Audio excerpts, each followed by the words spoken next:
ଦର୍ଶନ କେବଳ ଶୃଙ୍ଖଳିତ ପାଇଁ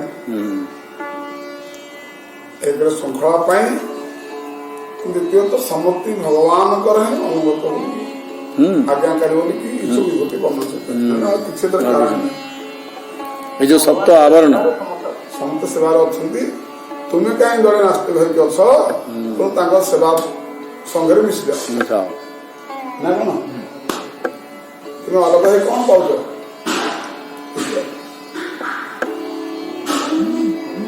ଯାହା କିଛି ବର୍ଣ୍ଣନା ସବୁ ହଉଛି ତାହା ସତ୍ୟ ଏବଂ କୋଉଠି ନିତ୍ୟ କୋଉଠି ନିତ୍ୟ ତ ସବୁ ବୁଝିବାର ସବୁ ତ ନିତ୍ୟ ସବୁ ନିତ୍ୟ ଏ ଲୀଳା ଦୃଷ୍ଟିରୁ କୋଉ କାରଣ କୋଉଠି ନିତ୍ୟ ଲୋକ କହିଦଉଛନ୍ତି, କୋଉଠି ମିଥ୍ୟା କହିଦଉଛନ୍ତି, କୋଉଠି ମାୟା କହିଦଉଛନ୍ତି, କୋଉଠି କଣ କହିଦଉଛନ୍ତି। ହେଲେ ତାଙ୍କର ଯେହେତୁ ଭଗବାନ ସତ୍ୟ ତାଙ୍କର ସବୁ କିଛି ସତ୍ୟ। ଏତିକି ସାତ ପକ୍ଷୀ ବୁଝିଲେ ବାସ୍। ମିଥ୍ୟା ମାୟା ଏଥିରେ ଯଦି ଲାଗିବ କୋଉଠି ଯଦି ଗଣିବ କେତେ ଡିପାର୍ଟମେଣ୍ଟ ଗଣିବ ହେଇଯିବନି। କାମ ସରିଲା। ଆରେ ଇନ୍ଦ୍ର ସେଠି ସ୍ୱର୍ଗରେ ଗୋଟେ ଇନ୍ଦ୍ର, ସେଠି ପୁଣି ଗୋଟେ ଇନ୍ଦ୍ର, ଏଠି କୋଉ ଇନ୍ଦ୍ରରେ ଏମିତି ବିଚାର କରିବ।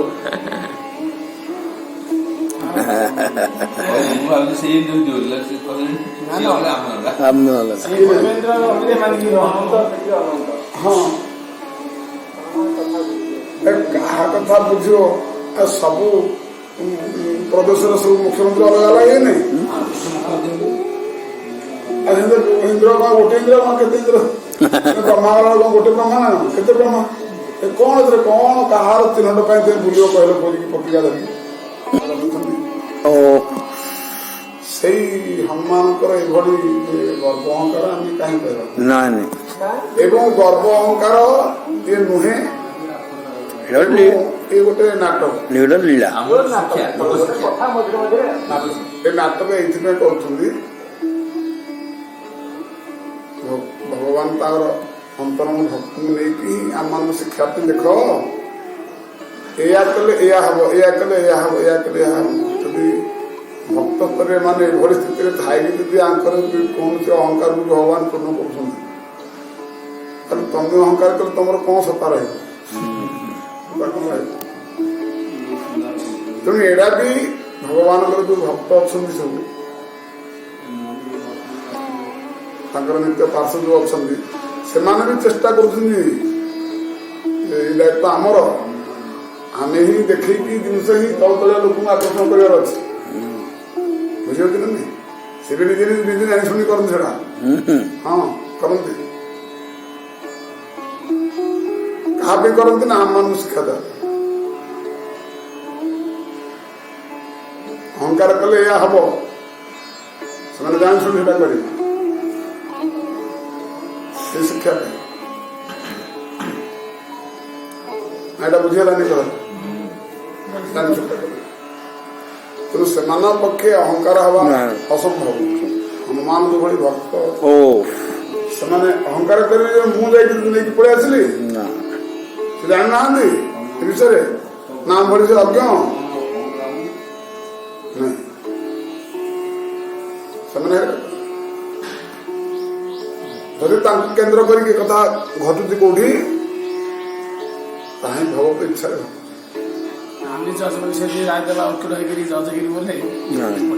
ପ୍ରତ୍ୟେକ କ୍ଷେତ୍ରରେ ଏଇ ସିଦ୍ଧାନ୍ତ ରଖା ହେଇଛି। ପରୀକ୍ଷିତ ସାପ ବାଡେଇଲେ ପରୀକ୍ଷିତ କି ଅଜ୍ଞ ବୋଲି କହିଛନ୍ତି ସବୁ, ଜ୍ଞାନ ଶୂନ୍ୟ ବୋଲି କହିଛନ୍ତି, ସାଧାରଣ ବ୍ୟକ୍ତି ବୋଲି କହିଛନ୍ତି। କି କାମ ଦୂର ବାହାରିଛି? ଭଗବତ ଇଚ୍ଛା। ବରଂ ସମସ୍ତେ ପ୍ରସ୍ତାବ କରିଛନ୍ତି ଏଇଟା ପରୀକ୍ଷିତ ଦ୍ୱାରା ସବୁ ଗୋଟେ କଣ ପାଇଁ କରେଇଲେ, ଚାଲ ଯିବା ଦେଖିବା କଣ ଆ ଭିତରେ କାରଣ କଣ ରହିଛି। ଦେଖିଲେ ଫଳ କଣ ପଡିଲା? ସମସ୍ତେ ଆନନ୍ଦ ହେଲେ ନାହିଁ। ଭାଗବତ ପ୍ରାକଟ୍ୟ ସୁଖମଙ୍କର ଆଗମନ କେତେ ରସଳ କଥା ସବୁ ଶୁଣିଲେ। ଆଉ ପରୀକ୍ଷିତ କେମିତି ସୌଦୟ ବ୍ରହ୍ମ ଦିନ କେମିତି ହେଲେ କେତେ କଥା ଦେଖିବାକୁ ପଡିଲା। ଗଙ୍ଗା କୂଳ ଭଳି ସ୍ଥାନ, ଖାଲି ଏଭଳି ଅପରାଧ ବି ଏତେ ସବୁ ମିଳିଯିବ କଣ ଅନୁକୂଳ? केवल तांक द्वारा ये सब घटना घटे आम मान हे अवधर सावधान हो से बाटू जाकि पलि आमे जाओ तुम आसपार कि तुम एटा तुम अनुकरण नुहे मानी जा ये हूँ ना तार सिद्धांत। अब 7वें श्लोक के स्वराज्य लक्ष्म्याप्त समस्त काम इस पद का अर्थ करते हैं। उस स्वराज्य लक्ष्मी द्वारा उनकी नित्य समस्त कामनाएं पूर्ण होती है, इसीलिए उन्हें वेद में स्वयं भगवान कहा गया। श्री कृष्ण चंद्र का ऐश्वर्य असीम अमृत सिंधु के समान है, उसका पार कोई भी नहीं पा सकता। उसके एक बिंदु का ही मैंने स्पर्श किया है, अर्थात उसका दिग्दर्शन ही मैंने तुम्हें कराया है। भगवान के ऐश्वर्य का वर्णन करते करते श्री महाप्रभु के मन में श्री कृष्ण स्फूर्ति हो आई और उनका मन उनके माधुर्य में निमग्न हो गया। उन्होंने एक और श्लोक पढ़ा, टीका कहूंगी, जो परम स्वतंत्र एवं अन्य निरपेक्ष है उसे स्वराट कहते हैं। स्वराट परम स्वतंत्र, स्वराट के भाव को ही स्वराज्य कहते हैं। अतः जो अन्य की अपेक्षा न करके अपनी ही शक्ति द्वारा तन्नितत्र है, उनका भाव या शक्ति ही स्वराज्य है। वे श्री कृष्ण चिदेक रूप है, चिदैक रूप, उनकी चित शक्ति का नाम ही स्वराज्य लक्ष्मी है। वही श्री कृष्ण की समस्त कामनाओं को पूर्ण करने वाली है। अतः श्री कृष्ण को स्वयं भगवान कहा जाता है। तथा ही भागवते 3/2/12 जन्मर्त्य लीलोपैकं स्वयोग माया बलं दर्शयता गृहीतं विस्मापनं स्वयं च सौभगर्दे परं पदं भूषणांगम भूषणांगम विस्मापनं स्वस्य च सौभगर्दे परं पदं भूषणांगम।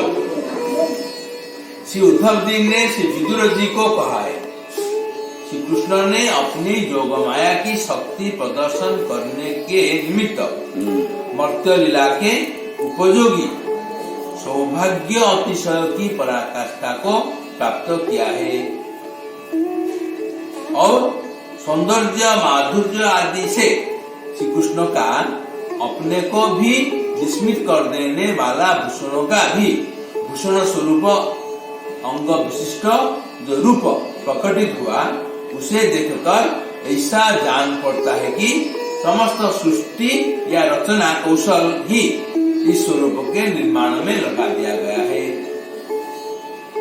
यह ध्यान रहे कि श्री कृष्ण विग्रह नित्य है, तथापि लौकिक दृष्टि से इस श्लोक में सृष्टि एवं निर्माण शब्दों का प्रयोग किया गया है। इस श्लोक की व्याख्या श्रीमद् महाप्रभु निम्नलिखित त्रिपदी में वर्णन करते हैं। कृष्णेर जतेक खेला सर्वोत्तम नर लीला नर बपु ताहार स्वरूप गोप बेश वेणुकर नव किशोर नटवर नर लीलार भय अनुरूप। श्री कृष्ण की वैकुंठ आदि धामों में भिन्न भिन्न स्वरूपों में जितनी भी लीलाएं हैं, उन समस्त में उनकी नरवत लीला जो उन्होंने ब्रज में एक साधारण मनुष्य की भांति की है, सर्वश्रेष्ठ है। स्वरूप में जितने भी लीलाएं हैं उन समस्त में उनकी नरवत लीला जो उन्होंने ब्रज में एक साधारण मनुष्य की भांति की है, सर्वश्रेष्ठ है। अच्छा, कृष्ण का स्वरूप अर्थात अनादि सिद्ध निजस्व नित्य रूप नरवपु है, अर्थात नराकृति द्विभुज द्विपद आदि युक्त मनुष्य की भांति ही है। वो नरवपु कैसा है? गोप वेश है उनका, उनके हाथों में वेणु है, 12 अंगुली दीर्घ, अंगुष्ठ परिमिति मोटी एवं 6 छिद्र युक्त वंशी का नाम वेणु है। उनकी वयस नित्य नवीन किशोर है। वे नटवर है, अर्थात सिर पर मोर पुंछ, वक्षस्थल में गुंजा ओ वन फूलों की मालाएं, कानों में कुंडल, पीले नीले वस्त्र इत्यादि नटों जैसा परम श्रेष्ठ भेष सजाए रहते हैं। उनका वह स्वरूप नरलीला के उपयुक्त ही है, अर्थात नरवत लीला के उपयुक्त अथवा नरलीला की परिपाटी विशिष्ट ही है। कृष्णेर मधुर रूप सुन सनातन, जे रूपेर एक कण डुबाए सब त्रिभुवन, सर्व प्राणी करे आकर्षण, योग माया शक्ति विशुद्ध सत्व परिणति, तार शक्ति लोके देखाईते, रूप रतन भक्त गणे गूढ़ धन, प्रकट तैल नित्य लीला हईते, रूप देखी आपनार कृष्णेर हय चमत्कार, आस्वादिते मने उठे काम,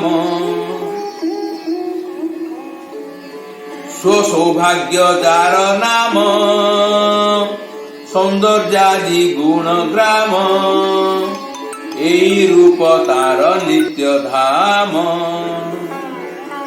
श्री महाप्रभु ने कहा, सनातन श्री कृष्ण के मधुर रूप अर्थात रूप के माधुर्य के संबंध में सुनो। जिस रूप का एक कण त्रिभुवन को सराबर कर देता है और प्राणी मात्र के मन को आकर्षित कर लेता है। श्री कृष्ण की जो चित्त शक्ति की वृत्ति विशेष योगमाया है, जिसे अचिंत्य पराशक्ति या लीला की सहायकारिणी अघटन घटन पटीयसी शक्ति भी कहते हैं, वो विशुद्ध सत्व की परिणति विशेष है। लादिनी, संधिनी एवं संवितात्मिका चित्त शक्ति की जिस स्वप्रकाश लक्षण वृत्ति विशेष द्वारा भगवान अपना स्वरूप एवं अपने लीला परिकरों का स्वरूप प्रकाशित करते हैं, उसे शुद्ध सत्व कहते हैं। उस शुद्ध सत्व की परिणति का नाम है जोगमाया। उस जोगमाया की शक्ति को लोगों को दिखाने के लिए वो रूप रत्न जो भक्तों का गुण धन है, उसे श्री भगवान नित्य लीला से अर्थात अप्रकट लीला से गोलकधाम से प्रकट करते हैं, अर्थात प्राकृत ब्रह्मांड में प्रकाशित करते हैं। उस अपने रूप को देखकर स्वयं श्री कृष्ण को भी चमत्कार होता है और उस स्वरूप का माधुर्य आस्वादन करने के लिए उनका मन भी उत्कंठित हो उठता है। सौंदर्य माधुर्य आदि जो गुण समूह है, जिनका नाम सौभाग्य है, उनका यह रूप नित्य आश्रय है। अर्थात स्व सौभाग्य स्वरूप गुण समूह का मूल आश्रय श्री कृष्ण स्वरूप ही है। अलंकारों के भी अलंकार है। श्री कृष्ण के अंग अलंकारों के भी अलंकार है। वाह। उसमें भी उनके अंग ललित त्रिभंग है। फिर वे कामदेव के धनुष के समान अपनी विशाल भौं को नचाते रहते हैं। तिरछे नेत्रों की कोर से कटाक्ष करते हुए मानो वे बाणों को छोड़ते हैं, जिनका अचूक निशाना श्री राधा ब्रजगोपियों के मन को जाकर बिंधता है। अनंत कोटि प्राकृत ब्रह्मांडों में तथा अनंत वैकुंठ धामों में जितने भी स्वरूप है, उन सबके मन को कृष्ण का रूप बरबस हर लेने वाला है। वेद शास्त्र जिनको पतिव्रताओं में शिरोमणि कहकर वर्णन करते हैं, उन लक्ष्मी गणों के मन को भी श्री कृष्ण का रूप माधुर्य लुभाने वाला है। श्री कृष्ण का रूप माधुर्य गोपी वृंद के मनरूपी रथ पर सवार होकर मनमथ अर्थात कामदेव के मन को भी मथ डालता है और तभी उनका नाम मदन मोहन होता है। उस कामदेव के गर्भ को चूर करके स्वयं नवीन मदन रूप होकर गोपी गणों के साथ श्री कृष्ण रासलीला करते हैं। वही श्री कृष्ण अपने समान के सखाओं के साथ गोचारण लीला करते हुए श्री वृंदावन में स्वच्छंद विहार करते हैं। उनकी वेणु की मधुर ध्वनि को सुनकर क्या स्थावर क्या जंगम समस्त प्राणियों में प्रेम उदय हो उठता है और उनमें पुलक, कंप एवं अश्रु आदि प्रेम के सात्विक विकार होने लगते और लीला रूपी अमृत की धारा वर्षण करते हैं। ऐश्वर्य भगवत्ता का सार नहीं है, माधुर्य ही भगवत्ता का सार है। इसको श्री कृष्ण ने ब्रजलीला में प्रचारित व प्रकाशित किया है। इस बात को सुखदेव श्री व्यासनंदन ने श्रीमद् भागवत में अनेक स्थानों पर वर्णन किया है, जिसको भक्तगण सुनकर प्रेमन्मत्त हो उठते हैं। इस प्रकार श्री कृष्ण के रूप माधुर्य को वर्णन करते हुए श्रीमन महाप्रभु प्रेमाविष्ट होकर श्लोक पढ़ने लगे और प्रेम से सनातन का हाथ पकड़कर माधुर्य आस्वादन में अपनी अक्षमता जानते हुए गोपियों के भाग्यों की सराहना करने लगे। मथुरा की नागरियों ने भी भावावेश में श्री कृष्ण प्राप्ति रूप सौभाग्य का वर्णन किया है। श्री महाप्रभु ने प्रेमावेश में श्लोक पढ़ा तथा ही भागवते 10/84/14 गोप्यस्तपः किमचरन् जदमुष्य रूपं लावण्य सारमसभो लावण्य सारमसमोर्ध्वमनन्य सिद्धं दृग्भिः पिबन्त्यनु सभाभिनवं दुरापमेकान्त धाम यशसः श्रियसे ईश्वरस्य। कंस के रंगस्थल में श्री कृष्ण के अपूर्व रूप लावण्य का दर्शन कर विस्मित होकर एवं उसके आस्वादन करने में लालायित होकर मथुरा की नारीगण परस्पर कहती हैं, हे सखियों, ब्रज की गोपियों ने कौन सी तपस्या की है जिसके प्रभाव से वे अपने नेत्रों के द्वारा श्री कृष्ण के रूपामृत का पान करती है। यह रूप कैसा है जो लावण्य का सार स्वरूप है, जिसके समान एवं जिसके अधिक रूप और कहीं भी नहीं है। जिसकी सुंदरता भूषणों के द्वारा नहीं बल्कि स्वाभाविक है, जो प्रति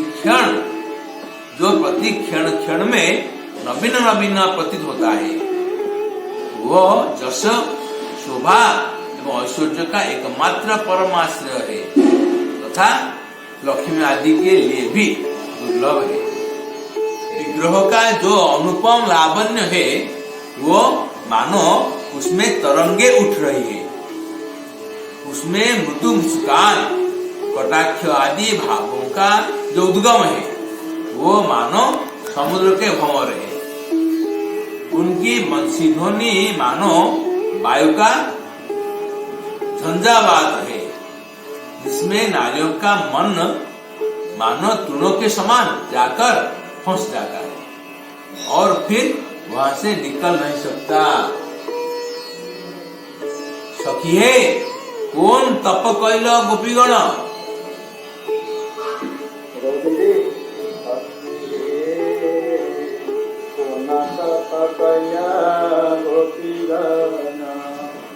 कृष्ण रूप माधुरी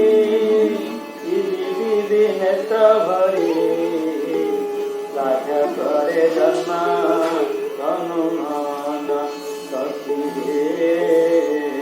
कौन तप कया गोपीगण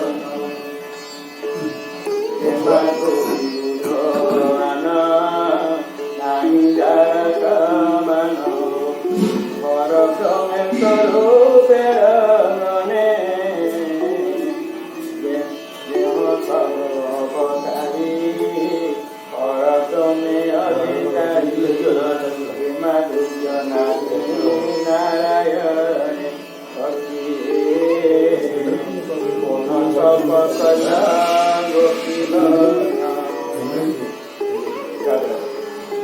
राते साखी से रमा नारायण कि नागरी नगर स्त्री माने मथुरा स्त्री माने गोपी वृंद ने कौन सी तपस्या की है कि जिसके फलस्वरूप वे श्री कृष्ण रूप माधुरी को नेत्र भर भर कर पान करती है। उन्होंने अपने जन्म तन एवं मन को प्रशंसनीय अर्थात सफल कर लिया है। वो मधुरिमा कैसी है जिससे बढ़कर और जिसके समान और कोई रूप माधुरी नहीं है। परब्रह्म में जितने भगवत स्वरूप है, यहाँ तक कि जो सब अवतारों के अवतारी है एवं परब्रह्म के अधिपति है, उन श्री कृष्ण के विलास मूर्ति स्वरूप श्री नारायण में भी ऐसी रूप माधुरी नहीं है। दोनों की तो बात ही क्या है, श्री नारायण की रूप माधुरी भी श्री कृष्ण की रूप माधुरी के समान नहीं है। इस बात की साक्षी श्री नारायण की प्रियतमा श्री लक्ष्मी जी ही है, जो पतिव्रताओं की उपास्या पूजनीय है। उस श्री लक्ष्मी जी ने श्री कृष्ण की रूप माधुरी के लोभ से समस्त सुख भोग छोड़कर श्री कृष्ण की प्राप्ति के लिए व्रत धारण कर घोर तपस्या की थी। अतः श्री कृष्ण का माधुर्य ही सर्वश्रेष्ठ है। वो किसी अन्य अलंकार आदि वस्तुओं से साधित नहीं है, किंतु अनन्य सिद्ध या स्वाभाविक ही है। अतः वो ही समस्त सौंदर्य माधुर्य आदि गुणों का जन्म स्थान है या खान है। जितने भी भगवत स्वरूप है, उनमें जो सौंदर्य माधुर्य आदि गुण प्रतीत होते हैं, वे सब गुण श्री कृष्ण द्वारा ही प्रदत्त है या श्री कृष्ण ही के दिए हुए हैं। अब मानो एक दर्पण है ब्रजगोपियों का, जिसके आगे श्री कृष्ण का माधुर्य क्षण प्रति क्षण नवनवायमान रूप में प्रकाशित होता है। गोपी वृंद का भाव अर्थात प्रेम एवं श्री कृष्ण का माधुर्य दोनों फोड़ करने लगते हैं। इनमें कोई भी मुख नहीं मोड़ता। बल्कि दोनों ही नव रूप में बुद्धि को प्राप्त होते जाते हैं। श्री कृष्ण का माधुर्य कर्म, जप, योग, ज्ञान, विधि, भक्ति, तपस्या एवं ध्यान आदि साधनों से प्राप्त नहीं होता, दुर्लभ है। वो केवल मात्र राग मार्ग से अनुराग पूर्वक श्री कृष्ण के भजन करने वाले को ही सुलभ है या सहज में प्राप्त हो जाता है और किसी को नहीं। ऐसा सर्वोपरि माधुर्यमय श्री कृष्ण स्वरूप केवल श्री ब्रजमंडल में ही विराजमान है। वो स्वरूप परम ऐश्वर्य माधुर्यमय है एवं समस्त दिव्य गुणों का समुद्र है। अन्यान्य समस्त स्वरूपों में सत्ता एवं ऐश्वर्य तथा भगवत आदि जो दिखते हैं वे श्री कृष्ण द्वारा ही प्रदत्त है। श्री कृष्ण ही समस्त स्वरूपों के अंशी है और वे ही सबके आश्रय है। लक्ष्मी, लज्जा, दया, कीर्ति, धैर्य, निपुण, बुद्धि ये सब श्री कृष्ण में ही प्रतिष्ठित है।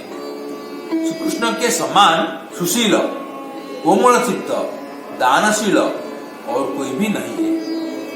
केवल मात्र श्री कृष्ण ही जगत का हित करने वाले हैं। श्री कृष्ण के सौंदर्य माधुर्य को देखकर अनेकों ने पलकों के गिरने की निंदा की है। गोपी वृंद ने तो श्री वृंदावन में श्री कृष्ण रूप को देखते हुए विधाता की भी निंदा की है। इस प्रकार सब श्लोकों को पढ़कर एवं उनका अर्थ करते हुए श्रीमन महाप्रभु श्री कृष्ण माधुर्य का सुखपूर्वक आस्वादन करने लगे।